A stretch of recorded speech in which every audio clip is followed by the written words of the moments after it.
В этом видео я покажу, как быстро прописывать даты в таблице. На канале уже было видео про автозаполнение месяцев.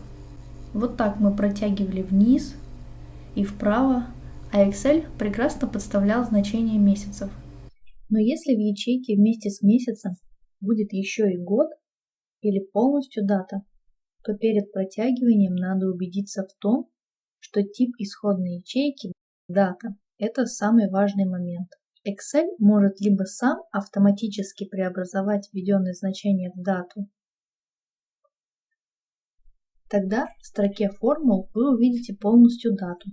По умолчанию ставится первое число месяца, если вы вводите только месяц и год. Можно поменять формат отображения даты на необходимый.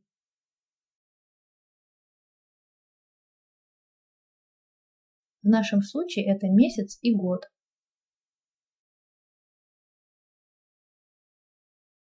Теперь после протягивания Excel предлагает нам разные варианты автозаполнения. По дням, по месяцам и по годам.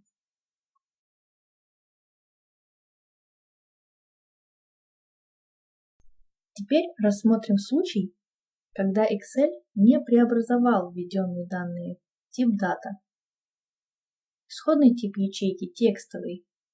После ввода тип остался прежним. И нам недоступны варианты автозаполнения для дат. Excel только увеличивает число в конце строки. Поменяем тип на дата.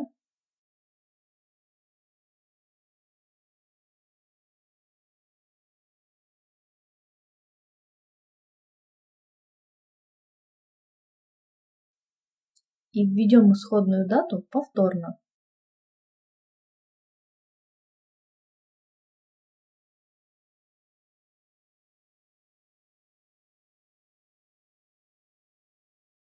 Теперь все необходимые варианты автозаполнения стали доступны.